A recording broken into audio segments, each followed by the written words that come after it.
This is Testosterone Fantasy Sports, your #1 television-rated show in the Twin Cities for fantasy football. Piggybacking on a joke Jesse made last week because it's the only fantasy football show around. So we'd like to thank everybody for tuning in. Make sure to join our Fat Chat immediately following this production. We're on Channel 6, 9:30 p.m. on Saturday nights. You can go on testosteronesports.com, check out the Fat Chat, join us, ask us any kind of questions, lineup related, buy, fill related, trade type questions, any kind of critique you might have for us. I know that I love doing the show, and I really enjoy having you come in, Eric. You really bring a new level of polishedness and professionalism to the show, so thanks again. Well, I try to bluff my way through it. It's always good to be here, Jeff. You know, I would crawl across I-94 to talk about the NFL, so it's fun to be on with you guys. And you know, the great thing about the NFL season is you kind of think you know how it's going to unfold, and then all these new wrinkles pop up, and it's like this great mystery. And yeah, everybody's anointing New England as the future champion, and you know, maybe Indy or maybe Dallas. But guess what? You don't crown champions in October. As good as New England looks, who knows what's going to happen? Yeah, that's true. On any given Sunday, any team can beat any other team in the NFL, and that's why we play fantasy football, and that's why the team that looks horrible at the beginning of the season in your league could possibly be undefeated or on the top of the division now. So it's a wonderful Rubik's Cube, yes, kind of, you know, so to speak, you know, for the mentally fantasy football challenged. But moving into the matchups, 4-2 Baltimore goes to the Buffalo Bills, and at 1-4, the Bills have a tall task ahead of them to try to take down the Ravens.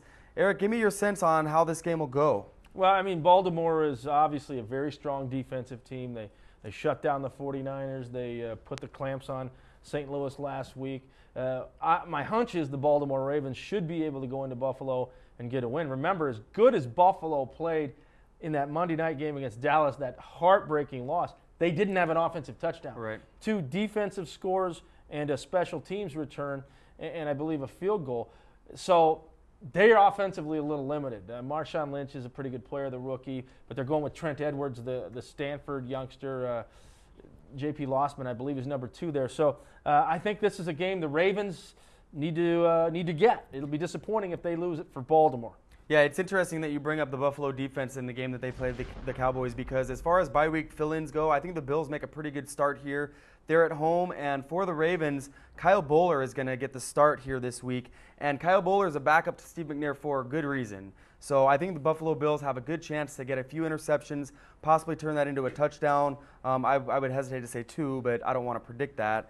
In my opinion, Buffalo needs to get Lee Evans the ball, and if they were able to do that, it would loosen up a lot for Marshawn Lynch and the rest of the offense. Yeah, I would really love to see the Buffalo Bills win this game. I just want to tell you who I want to win, Buffalo, because I was crushed. They couldn't beat Dallas. They should have beat Dallas on Monday night. They had tremendous fan support. First time in 13 years the Monday night spotlight was shining on Buffalo. Right. And just a devastating loss to the Cowboys.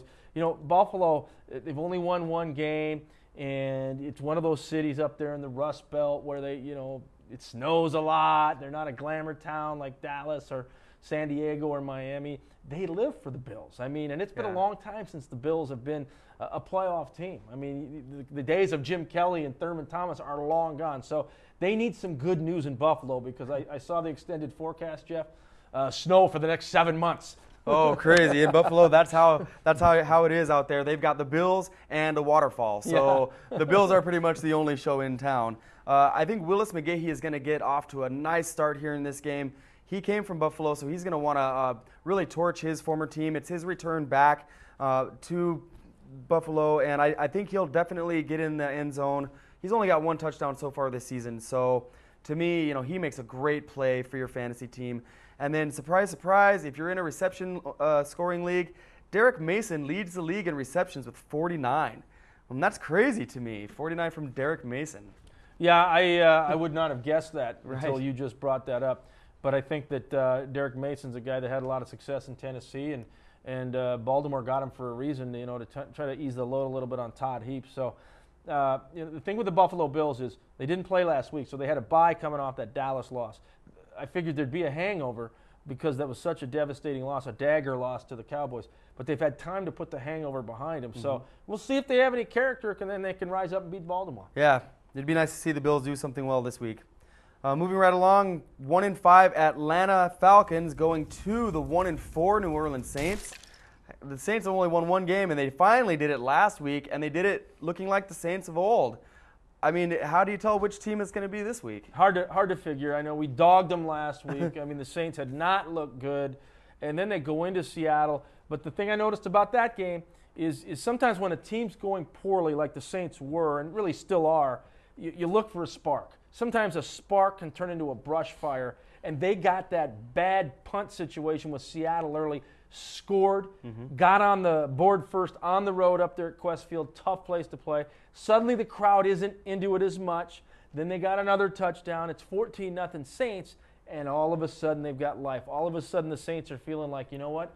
I think it's 06 again. Drew Brees is looking good. Reggie Bush went off. I mean, Reggie Bush, if it weren't for Adrian Peterson earlier in the day, we'd be talking about what he did last week. Yeah, right. Yeah, the 12th man up in Seattle was cranky as can be. He started booing in the second quarter when Sean Alexander would only run for like 2 yards a carry. He looked really poor in that game. I'm not sure what's really going on with him right now, but I think that he needs to step up this week. I'm sorry, we're talking about the Saints. I really like Reggie Bush this weekend. I think that he's going to perform really well. And then Drew Brees, 246, 2 touchdowns. The big stat there, no interceptions. So he went from 4 interceptions 2 weeks ago. He had, or 3 weeks ago, he had 2 last week, or 2 weeks ago. Finally, 0 he put up last week. So he's turning his game around, and the Saints are going to go along with Drew Brees, in my opinion. Yeah, and the crazy thing is if the Saints could get another win and get to 2, that division's pretty competitive. They're not out of it. Yeah. I expect them to win this game. Atlanta's now shifted gears to Byron Leftwich at quarterback. Joey Harrington, bless his heart. He tried hard on Monday night. He had a few drops, which is characteristic of the Falcon receivers, but he couldn't get over the hump against the New York Giants. So we'll see what Leftwich can do. He's a big guy with one of those pitcher windups, and he may not be conducive for what Bobby Petrino's trying to do down there in that West Coast offense in Atlanta, but that's what they got to go with now, and we'll see. But I think the Saints will get this win. Yeah, I definitely think so too. I'm surprised they're going with Leftwich because, as you said, he doesn't seem to fit Bobby Petrino's system. Jarius Norwood looked fantastic on a nice 67-yard scamper last week to get the touchdown. I don't necessarily think he breaks one loose here this weekend. I think the Saints are going to really work hard on containing the running game from Atlanta since their passing game is so weak. So temper all your expectations for the Falcons, and if you can, see if you can't play the Boise State Broncos instead. Yeah, get a blue field. Yeah, right. No kidding. San Francisco 49ers bring their game to the red-hot New York Giants. The Giants at 4-2, back in business in the playoff hunt, and I think they're going to get off large in this game. But to me, Eric, Plaxico Burress, who's proven to be uncoverable, has his toughest matchup of the year facing against Nate Clements. Who do you think wins that battle this week? Well, I mean, the 49ers paid Nate Clements something to the tune of $80 million. He better go out and shut Plaxico Burress down. That's why they went out and signed him. But Burress is a tough matchup. I mean, he's a tall, rangy athlete. And, he's got some problems with his ankles. Doesn't practice during the week. So he doesn't get into the rhythm maybe that normal receivers would, say Marvin Harrison and Peyton Manning do, where they're throwing the ball after practice. Burress just shows up on game day, but you'd never know it. He's got a touchdown in every game, and I like his game. I mean, he definitely can bring it. The Giants, give him credit. They started slow. The Tom Coughlin watch was on. He has actually pulled back the reins a bit, Jeff, and he meets with some of these players every week, a council of players, to kind of use them as a sounding board to find out, what he needs to do and what they're looking for. And that's a good move by Tom Coughlin, because you can't always be the dictator who's constantly drill sergeant methods with these guys. It doesn't work nowadays. Yeah, the lack of flexibility was always a big knock on him. Rigid. Yeah, always real rigid, and so it's impressive to see his ability and his desire to keep his job. His ability to reach out to the players and understand that, hey, I'm human and I need to change too sometimes, and I can take criticism as well. So the Giants back to their winning ways, and I'm wiping my brow on that because I picked them in our preseason show to make the playoffs. So feeling a lot better about that one now. Now if just Denver would turn it around. Well, hey, Jeff, I mean, the Giants right now, we're all talking about Dallas kind of sliding them into the Super Bowl from the NFC, but that's not a given. And I know the Giants still get to play the Cowboys at the Meadowlands, and if Dallas should stumble against the Vikings and the Giants win, suddenly there's a tie for first in the NFC East. So Eli Manning, we should also give him credit. I know a lot of the fantasy viewers out there have him on their team. He is slowly, I think, becoming comfortable with that role, what it's like to be a quarterback in the Big Apple. That's a tremendous spotlight to be under.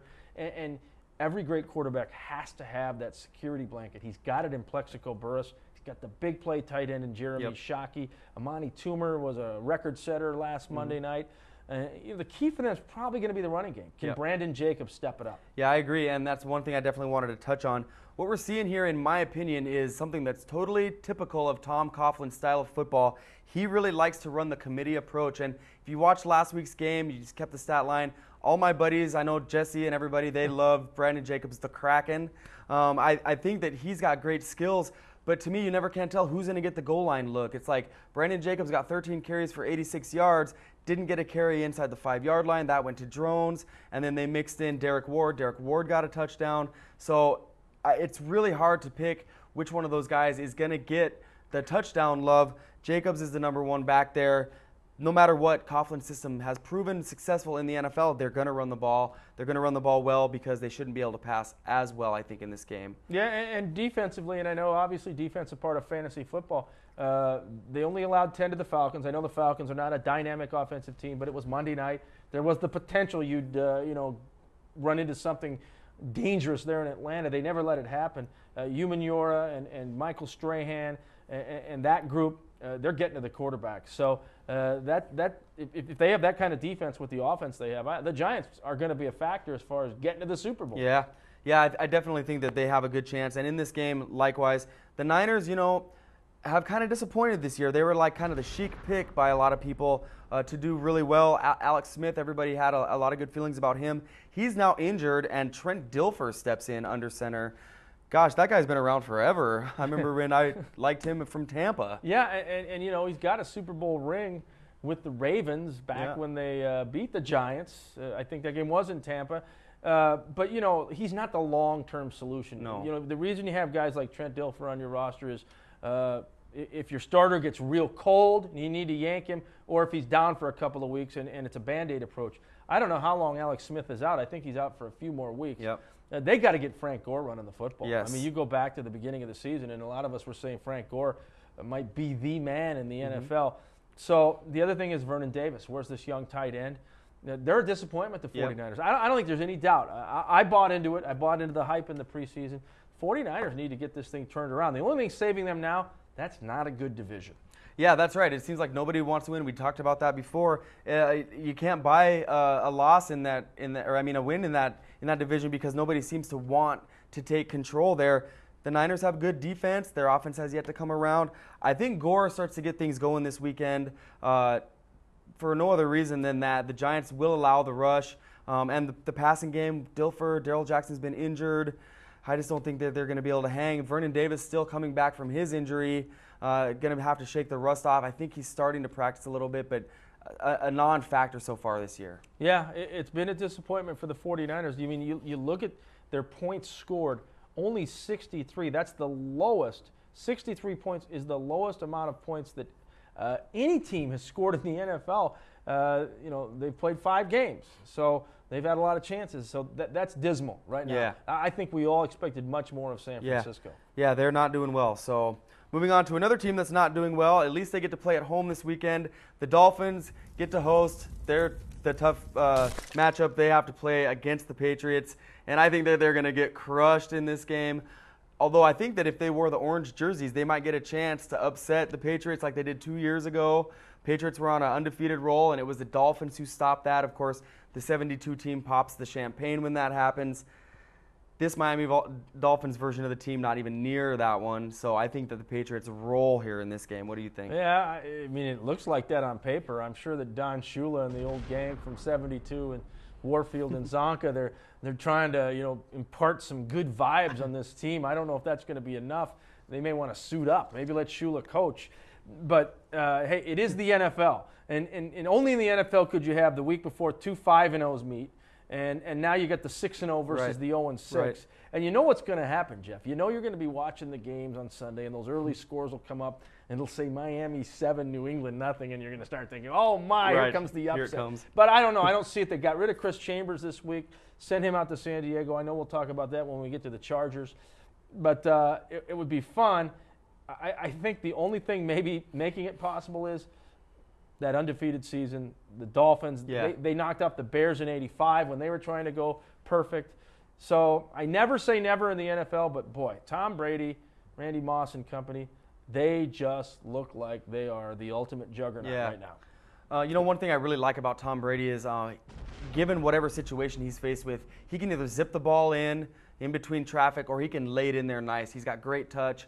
He seems to make the right decision almost every time, leading the league, you know, in quarterback stats right now. His quarterback rating is off the charts so far this season, one of the best we've seen in a long time. Against the Dolphins here in this game, I think they're going to rely on Brady, because everything that I'm seeing is that neither Lawrence Maroney or Sammy Morris are going to suit up for this game. So they're going to be left to Kevin Falk between the 20s, moving the ball, and then Heath Evans inside the 5. And to me, that screams, you know, passing game all day long. And isn't it amazing? They get 48 points in Dallas last week, minus Maroney and Ben Watson, their outstanding tight end. It shows you how good and how deep they are. The one thing that I like that they did last week, and to me this is the Moss factor, they established Randy early. He had that first touchdown reception from Brady. And anytime, first of all, you know about Moss before the game starts, but especially if he makes a few catches early, as a defense, you start paying even more attention to him. Maybe you're rolling a safety over to him. Well, guess what? You don't think a guy like Wes Welker or Dante Stallworth is drooling at the thought of single coverage. I mean, look at the game Walker had. So that's the Moss factor. And if you take Moss away, those guys rise up. Then if you start thinking, oh, we got to get Welker, I mean, it's like putting your, trying to plug the holes in a dike. Yeah. There's always another hole that pops open. Yeah, right. Yeah, so it's going to be tough for Miami. I don't think they have enough fingers and or toes to plug all the holes that they're going to be looking at here this coming game. So we're going to go back to a break right now before we come back again and continue breaking down the matchup. So you're locked and loaded watching Testosterone Sports. Don't turn away. We'll be right back after these few messages.